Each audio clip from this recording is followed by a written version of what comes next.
कभी सोचा है कि रोमन अंक असल में क्या है? ये ना एक तरह का पुराना कोड है जो हमारी आंखों के ठीक सामने छिपा हुआ है। और आज पता है क्या? हम सब मिलकर इस कोड को क्रैक करने वाले हैं।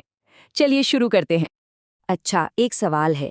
घड़ियां, पुराने जमाने के राजा और ये जो सुपर बोल होता है, इन तीनों में क्या कॉमन है? सुनने में थोड़ा अजीब लगता है ना? पर यकीन मानिए, इनके बीच एक बड़ा ही मजेदार कनेक्शन है। और वो कनेक्शन है रोमन अंक। जी हाँ, ये सब रोमन अंक इस्तेमाल करते हैं। यही तो है वो सीक्रेट कोड जिसे हम आज समझने जा रहे हैं। तो चलिए शुरू करते हैं अपनी ये कोड क्रैकिंग की जर्नी। तो सबसे पहले, ये रोमन अंक हैं क्या चीज? बहुत सिंपल है। ये पुराने रोम का एक नंबर सिस्टम है जिसमें नंबर्स लिखने के लिए लेटर्स का इस्तेमाल होता था। और मजे की बात पता है क्या है? इस पूरे कोड को तोड़ने के लिए ना हमें सिर्फ 7 सीक्रेट कीज चाहिए। मतलब सिर्फ 7 सिंबल्स याद रखने हैं। है ना एकदम आसान? तो ये हैं वो 7 कीज। I का मतलब है 1, V है 5, X मतलब 10, L हुआ 50, C है 100, D है 500 और M का मतलब है 1000। बस यही है इस पूरे सिस्टम के बिल्डिंग ब्लॉक्स। ठीक है, तो अब हमें सिंबल्स तो पता चल गए। अब बस 3 सिंपल से नियम और सीखने हैं कि इनको मिलाते कैसे हैं। और एक बार ये नियम समझ आ गए ना, तो फिर कोई भी रोमन नंबर पढ़ना या लिखना एकदम बच्चों का खेल हो जाएगा। तो रूल नंबर 1, ये सबसे सीधा है, द रेपिटेशन रूल, यानी दोहराने का नियम। ये रूल क्या कहता है कि जब हम किसी सिंबल को रिपीट करते हैं तो उसकी वैल्यू जुड़ जाती है। जैसे 2 बार I लिखा तो बन गया 2, 3 बार X लिखा तो हो गया 30। पर यहाँ एक कैच है। किसी भी सिंबल को हम 3 बार से ज्यादा रिपीट नहीं कर सकते।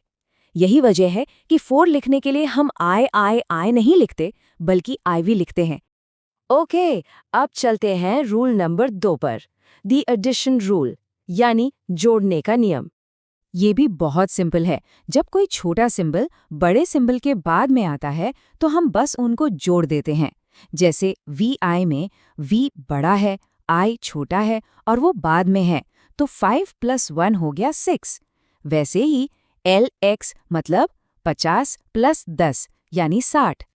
और अब बारी है इस पजल के आखिरी और सबसे ट्रिकी पीस की, rule number 3, the subtraction rule, घटाने का नियम। यहाँ पे सब कुछ एकदम साफ हो जाएगा। याद है, छोटा सिंबल बड़े के बाद आता है तो हम जोड़ते हैं, लेकिन अगर छोटा सिंबल बड़े से पहले आ जाए तो हम घटाते हैं। तो देखो, VI मतलब 6, पर IV का मतलब हुआ 5 - 1 यानी 4। XI मतलब 11, पर IX मतलब 10 - 1 यानी 9। ये छोटी सी ट्रिक याद रखनी है बस। चलो, अब हमें सारे नियम पता हैं, तो फिर एक काम करते हैं, इन सब को एक साथ यूज करके एक बड़ा नंबर बनाकर देखते हैं। मान लो हमें लिखना है 99, तो कैसे करेंगे? सबसे पहले नंबर को तोड़ लो, 90 और 9। ठीक है, अब 90 को कैसे लिखेंगे? सब्ट्रैक्शन रूल से, 100 - 10 यानी XE। और 9 को कैसे लिखेंगे? 10 - 1 यानी IX। अब बस इन दोनों को साथ में रख दो, XE IX हो गया 99। देखा कितना सिंपल था? तो सबसे जरूरी बात क्या है? ये जो पुराना कोड हमने सीखा, ये सिर्फ हिस्ट्री की किताबों में नहीं है। अरे ये तो आज भी हमारे चारों तरफ है। घड़ियों के चेहरों पर, किताबों के चैप्टर्स पर, रॉकी 2 जैसी मूवीज में, बड़े बड़े इवेंट्स जैसे ओलंपिक्स या सुपर बोल में, और तो और किंग लुई 14 जैसे शाही नामों में भी। मतलब ये नॉलेज असल में काफी काम की है। तो मुबारक हो, अब हम सब ने मिलकर रोमन्स की इस कोड को ऑफिशियली क्रैक कर लिया है। अब हम इस पुराने नंबर सिस्टम को पढ़ भी सकते हैं और लिख भी सकते हैं।